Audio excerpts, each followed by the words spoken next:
తాకట్లో ఉన్న మీ బంగారాన్ని విడిపించి ఆ రోజు ఆన్లైన్ రేటుకి కొంటాం. Sharma gold company.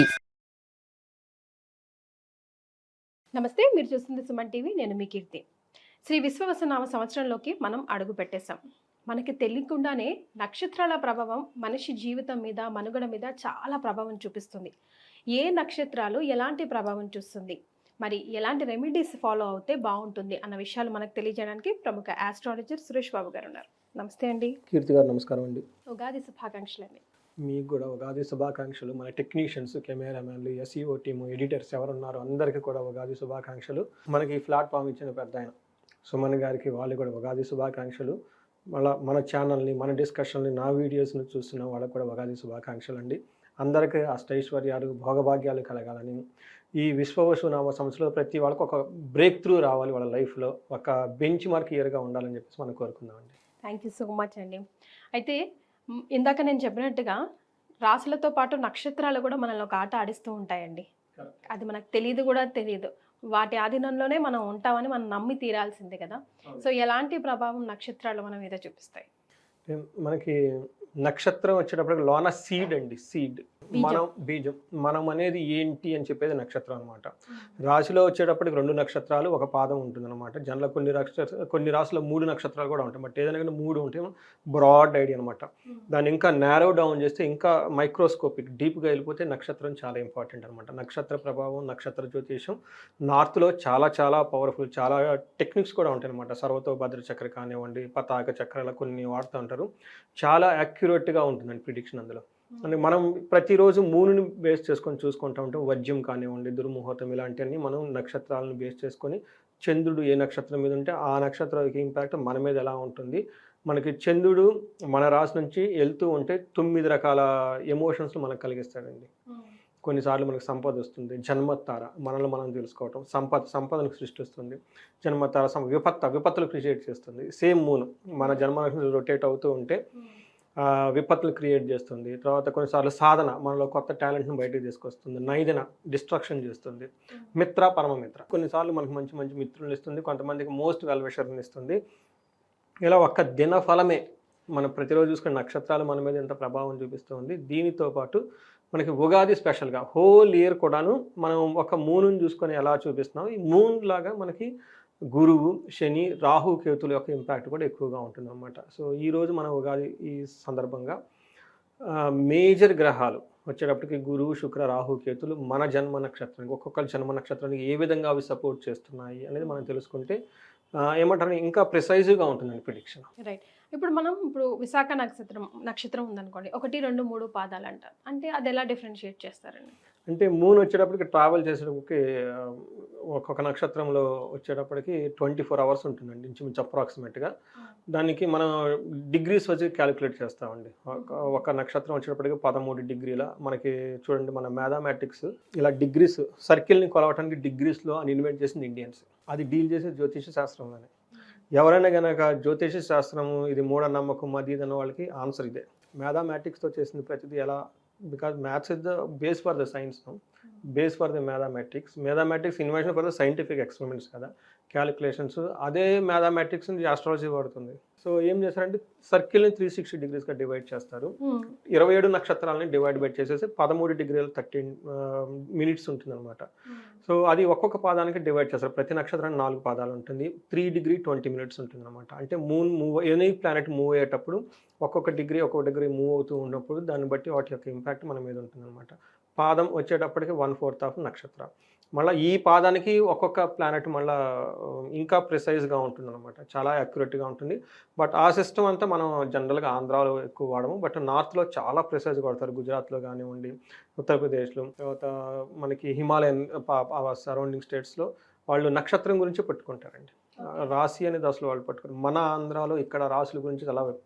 కానీ మన జనరల్గా మీరందరూ కూడా రాశులకే ఎక్కువ ఇంపార్టెన్స్ ఇస్తారు. అంటే డేట్ ఆఫ్ బర్త్. నేను యాక్చువల్గా నక్షత్రానికి ఇంపార్టెన్స్ ఇస్తానండి. నక్షత్రాలు అంటే డేట్ ఆఫ్ బర్త్ లేని వాళ్ళు చూసుకోవాలి, డేట్ ఆఫ్ బర్త్ అక్యురేట్గా ఉన్న వాళ్ళైతే రాశి పరంగానే తెలుస్తుందంట. కాదండి, నక్షత్రాల ప్రకారం కూడా వాళ్ళ స్పెసిఫిక్ లెటర్ కూడా అక్కడ వస్తుందండి. ఇప్పుడు మనం ఆరుద్ర నక్షత్రం చూసుకుంటున్నాం. ఎవరిదాని పేరు కోటేశ్వర్, లైక్ హాసిని, లైక్ హీరా, ఈ పేర్లో ఉన్న వాళ్ళకి కూడాను ఆ హీ అనే అక్షరం స్పెసిఫిక్గా ఆరుద్ర నక్షత్రం 4వ పాదమే వచ్చేస్తుంది పేరు బలం కూడా. అలా కూడా మనం చూసుకోవచ్చు. పేరు బలమైనా కానివ్వండి, దానికి అప్రాక్సిమేట్గా ఉన్న నెంబర్ పాదమే తీసుకుంటాము. జన్మరాశి ప్రకారం అయితే జన్మరాశి ప్రకారం చూసుకుంటాం. బట్ నక్షత్ర ప్రిడిక్షన్ మోస్ట్ కాంప్లికేటెడ్ అండి, టైం కన్జ్యూమింగ్. ఎందుకంటే 12 రాసులు పటాపట చెప్పేసి అయిపోతుంది. 27 నక్షత్రాలకు చేయాలి, బట్ టూల్స్ కూడా చాలా కాంప్లికేటెడ్గా ఉంటుంది.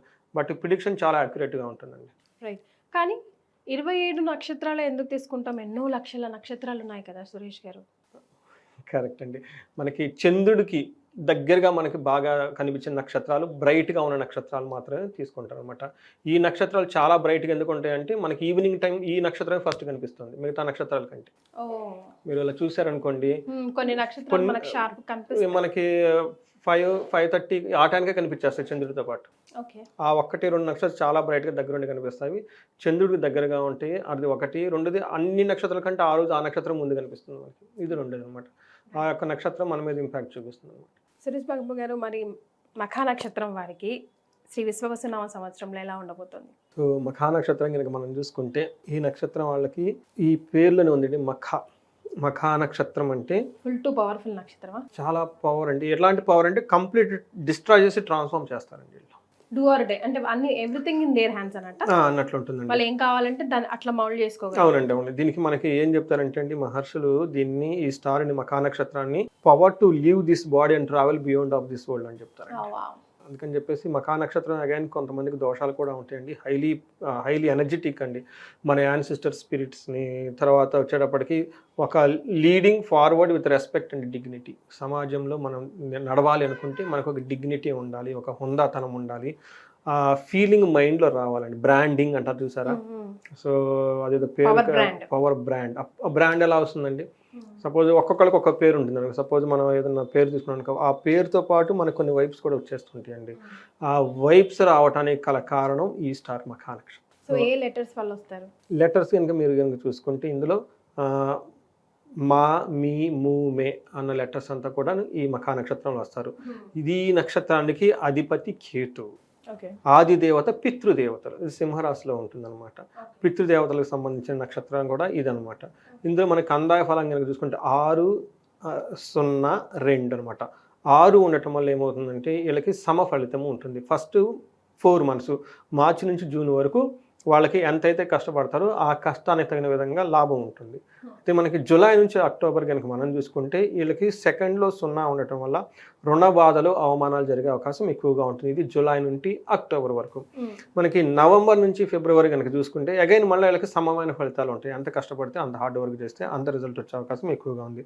మనకి మేజర్గా ఉన్న గ్రహాలు కనుక చూసుకుంటే వాటి యొక్క ఇంపాక్ట్ వీళ్ళ మీద ఎలా ఉండబోతుందంటే, పర్టికులర్గా గురువు, శని, రాహువు, కేతువు ఈ యొక్క గ్రహాలు చూసుకోండి. ఈ నక్షత్రం పుట్టిన వాళ్ళకి మనకి గురువు వల్ల రాజ సమాన సౌఖ్యము, గురువు మంచి సౌఖ్యాన్ని అయితే తీసుకొని వస్తూ ఉన్నారు. శని వల్ల వీళ్ళకి భయం కలిగించే సంఘటనలు ఎక్కువగా జరుగుతూ ఉంటాయి. రాహు వల్ల ధన నష్టము, ధన వృద్ధి.